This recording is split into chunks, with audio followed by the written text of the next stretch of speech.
on Shabbat from pursuing your own interests on my holy day. If you call Shabbat a delight, Yahweh's holy day, worth honoring, then honor it by not doing your usual things or pursuing your interests or speaking about them. If you do, you will find delight in Yahweh. I will make you ride on the heights of the land and feed you with the heritage of your ancestor Yaakov, for the mouth of Yahweh has spoken. I don't want to get under the law. Isn't that the charge that's sounded so often? Yes. You're a legalist. You're following Shabbat. Oh, I will find delight in Yahweh. That sounds like a real bad punishment, right? That's awesome. It's a privilege, isn't it? We are not under the law, are we? Except for one. The law of Christ. The law of love. So we are still under the law, but we have liberty in Messiah. Okay. I want to pray a prayer, and then Rod's going to stand. And how many of you have heard a shofar blown before? How many of you have your earplugs in? Okay, because Rod knows how to do this. He's really good. So here we go. Baruch atah Adonai, Eloheinu melech haolam, asher kitshanu b'mitzvotav v'tzivanu l'shimua kol shofar. Blessed are you, Yahweh our Elohim, King of the universe, who has sanctified us by your commandments and calls us to hear the voice of the shofar.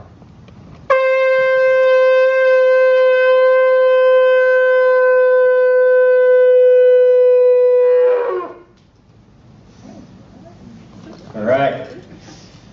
Now, it's good to have the shofar blown during this week especially.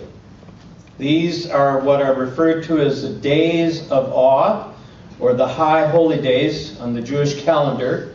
We're at that in-between time between Rosh Hashanah and Yom Kippur, followed shortly thereafter by Sukkot.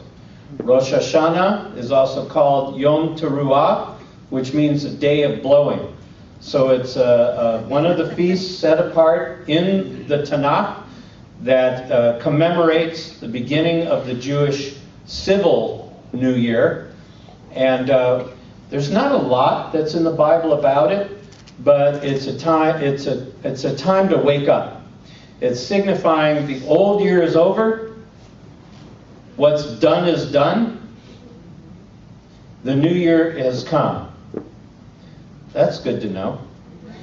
And in this time now, the greeting is, how many of you know it? If you know it, say it with me. Lashana Tova Tikatevu. And in English, it's may you be inscribed in the book of life. Hallelujah. Now, this 10-day period is a time when the books are said to be open. The names of the righteous are inscribed. The unrighteous are inscribed. They're not inscribed. And those that are in between, which is the vast majority of people, this is the season to look within, to examine ourselves, as Paul says, to see whether or not we are even in the faith. Because then the way it is taught in Judaism, the books will close on Yom Kippur for another year. So the greeting is in English, may you be sealed in the book of life. So these are 10 days to be looking within, to examine ourselves, and to prepare ourselves. We're not here for all those, but we have to touch on some of these things to keep everything in context, because it all has prophetic significance. Tonight, it's going to be kind of a blend between what you might find in a Jewish synagogue or a Messianic group. If you were to come out, say on a Friday evening, Erev Shabbat, Friday evening, and go do a corporate Shabbat service. But I'm also going to point out those elements that are to be done at home. The place where Shabbat is traditionally to be celebrated is in the home. There are very few times where the Jewish people are commanded to come together corporately. And we'll touch on those in a little bit. But the predominant way of celebrating Shabbat is to be at home. To have a meal with your family, to release blessings over your family. So, I'll be reading some of the prayers and blessings and let you know what's what. So first we bless the Messiah. Baruch atah Adonai Eloheinu melech haolam, asher natan lanu et derech ha-Yeshua b'Mashiach Yeshua. Blessed are you, Yahweh our Elohim, King of the universe, who has given us the way of salvation in Messiah Yeshua. Amen. And then traditionally there is the singing the song Matovu, which is titled How Goodly Are Thy Tents, O Jacob. And I'm not going to read all the Hebrew. I'll read some Hebrew tonight, and I'll read a lot of English. But this is the introductory blessing in the temple. How goodly are thy tents, O Jacob, thy dwelling places, O Israel. As for me, in the abundance of thy loving kindness will I come into thy house.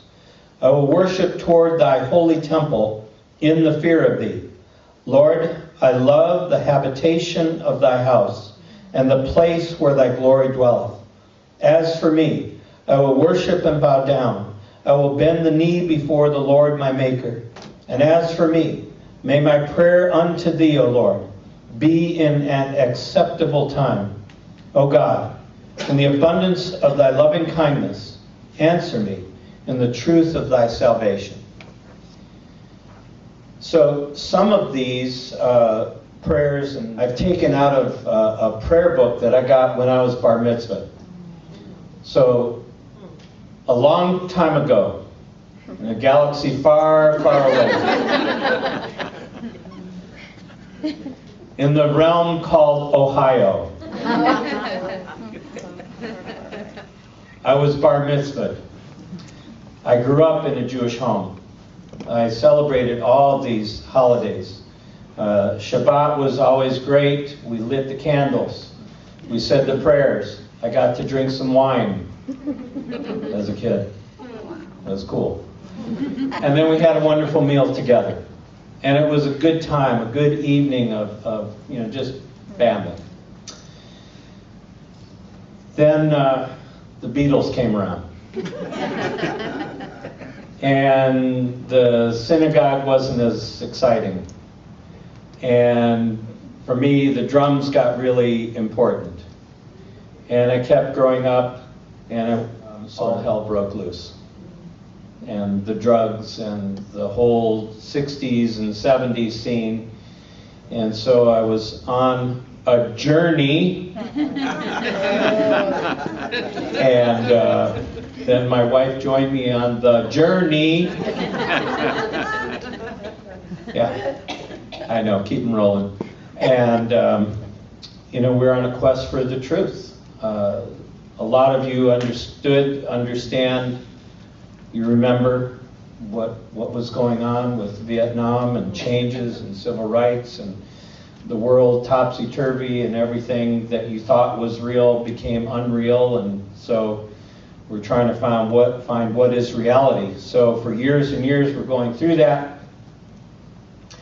And in 1980 we had moved out west, and it was going to be a new decade.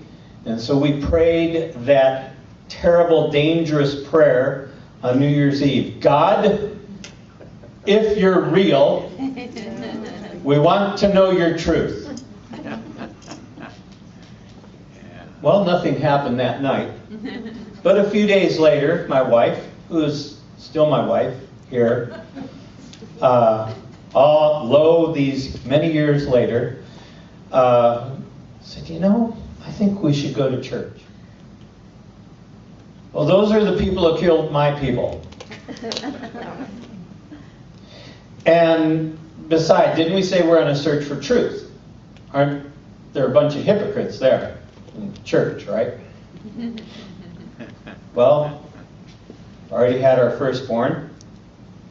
And we went to a church that had a nursery.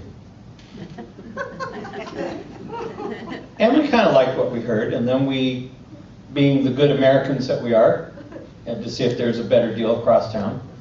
So we went to another church. Oh, I like this cereal, but we got a better deal over here. So we went in, and Jan grew up with a Catholic background. We left the service. She said, I feel like I was at the Catholic church. I said, that's funny. I feel like I was at the synagogue. And so the next week we went back to that first church. The pastor gave an altar call. We didn't know what that was. But she got up, walked in front of me. We're at the very last seat, the last pew by the door, just in case things got weird. They were getting weird. So she gets up, she walks forward. My hands are getting sweaty, my heart's starting to beat fast. She's going to go to heaven when this is over. I'm going to go up front. And as I'm walking up front, in my mind, it's like, this is good. Yeah, I'm committing. Yeah, Jesus, he's going to be my guru. He's going to be my ascended master.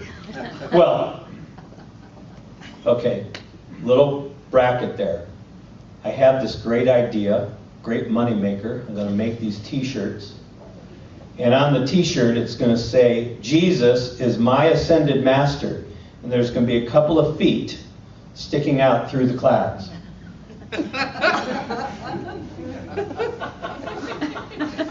And wear it in Ashland.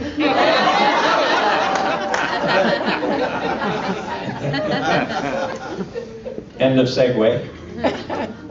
I walked forward, and all of a sudden, I was crying.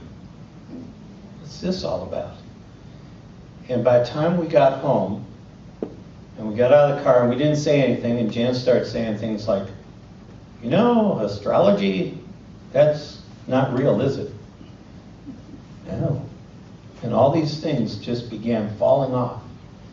And either you or I said, it feels like scales have come off of our eyes. Guess what? Neither one of us had read the book of Acts.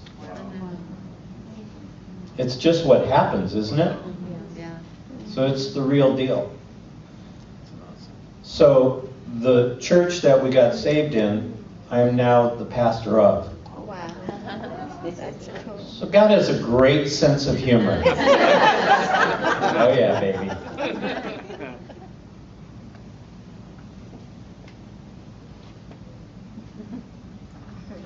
Baruch atah Adonai Eloheinu melech haolam asher kitshanu b'mitzvah netav v'tzivanu lahadlik ner shel Shabbat. Blessed art thou, O Lord our God, King of the universe, who has sanctified us by thy commandments and has commanded us to kindle the Sabbath light.